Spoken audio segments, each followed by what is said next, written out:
So we learned about from the book, The Well-Trained Mind, that they really don't believe in a formal program for kindergarten. But with that being said, they still outline a pretty cool kindergarten for us, as well as there are several things that I learned from the school that I helped teach at the last few years. So I want to combine those things together and be able to outline a program for kindergarten for you. The biggest part of this is just creating a learning environment. So read, read, read, read, read. All the time, every place. Always read. Read when you're passing signs out, in the car or in the neighborhood. Read cereal boxes and labels. Read at the grocery store. Anywhere that you can possibly read, make sure that you are reading. The other thing is just be reading a ton of books with your kids. One of the things that they suggest in The Well-Trained Mind that I've actually latched onto and really, really like is their library visits, is how they do it. And the reason I like this is because it gives your children the ability to really explore the library and probably check out books that they wouldn't have checked out normally. So I'm really excited about it. Basically what they do is they go to the library and they tell their children to get one of each. One of each of a science book, a history book, an art and music appreciation book, a practical one, which is like a craft or a hobby or a how-to book, a biography or an autobiography, a classic novel, one that is fit to the age. For example, we'll be reading Beowulf this year, but obviously I'm not going to have my son read the original because it's very, very old language and obviously very good literature, but it would be very difficult for him to read right now. So Dover has an option that's basically a coloring book, and it has the basics, and then I found a couple kid books at the library as well that are Beowulf, so that eventually he will be able to know the plot, but as he goes into high school and is reading the same book, but actually the original, he'll have an idea of what's going on in the story, and so when the language is more difficult, it will be easier for him to keep up with what's going on because he knows the general plot. So make sure that it is suited to the age, an imaginative storybook, a book of poetry, and then anything else that they want. And I'll show you what we got from the library in just a minute, but the other thing that I used to do with Bianca when she was little is we did kind of this spinning game. And basically what I would do is just like a piñata, I would, when you're going to hit a piñata, you turn the child around 3 times with their eyes closed, and you point them in the direction that they landed, and then they go and pick a book from that area. I don't care what the book is. The truth is, we did come up to a couple of books that, maybe had questioning, but I was right there with her. We read the books together, and so it just really gave us a great opportunity to talk about the books. But for the most part, we just got some really great books, and we literally just devoured them. But if you are afraid of what you're grabbing, just make sure to look it over a little bit and make sure there's no content in there that you'd rather them not read. The last part is books on tape. We're not really talking about like Magic School Bus type books, excuse me. We're really talking, which is fine, Magic School Bus, I have nothing against it, my kids love it. And if you want to get those, awesome. But what we're really talking about is more of your classical stuff, like Charlotte's Web, Chronicles of Narnia, the Just So stories, the books that they can comprehend at a very young age, but they may not be ready to read them yet, maybe not even for a couple more years, but they can listen to them on tape, get a general plot, and then when they do go to read it later, they won't struggle with it quite as much because they're able to understand it, which is awesome.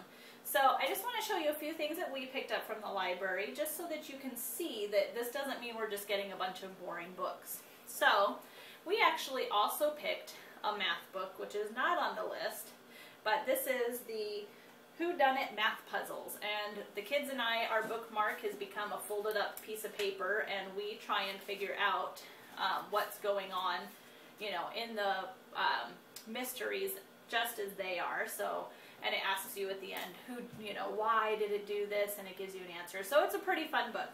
We've really been enjoying this one.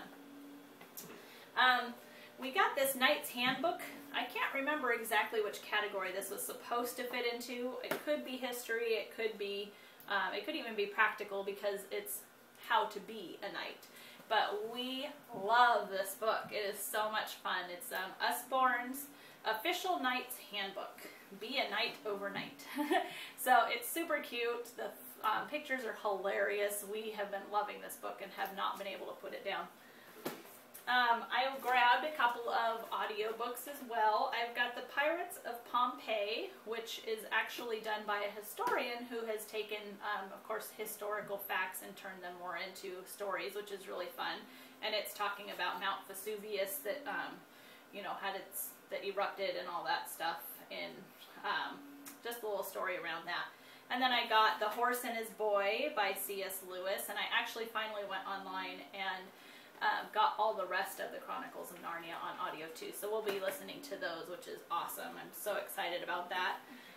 Here was our actual history book. This one is Bad Guys, True Stories of Legendary Gunslingers, Sidewinders, Four-Flushers, Dry-Gulchers, Bushwhackers, Freebooters, and downright bad guys and gals of the Wild West. This one's really cool. So we've read about Wild Bill Hickok. We learned about some of the weapons. We just learned about Calamity Jane. And so this really has pulled the kids into another part of history, but, you know, it's pretty cool. So reading about the Wild West.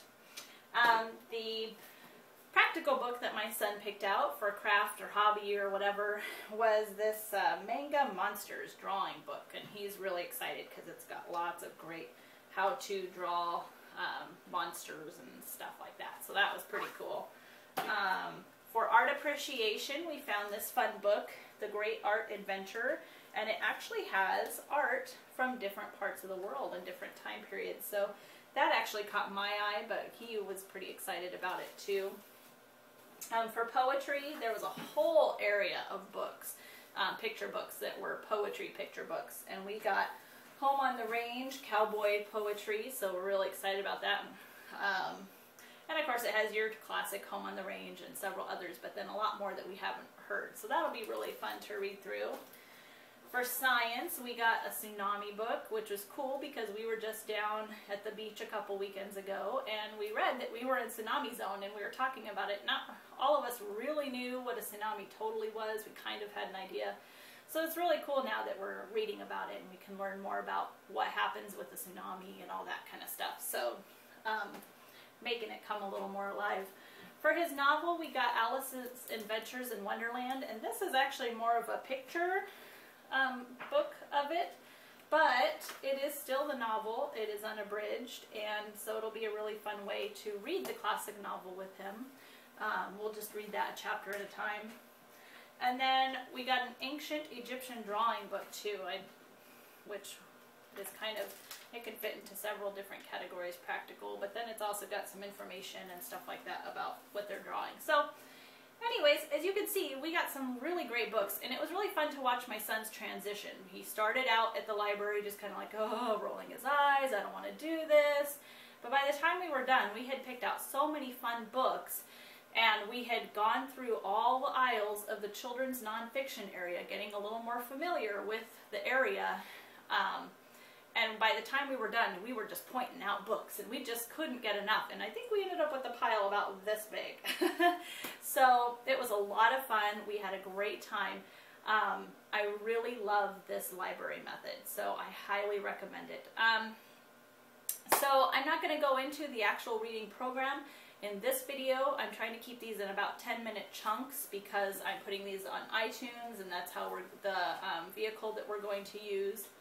But, so I'm going to talk to you in the next video about Teach Your Child to Read in 100 Easy Lessons, as well as the phonograms program, and go a little bit into the spelling as well. So I'm going to conclude for the moment, and I'll see you soon.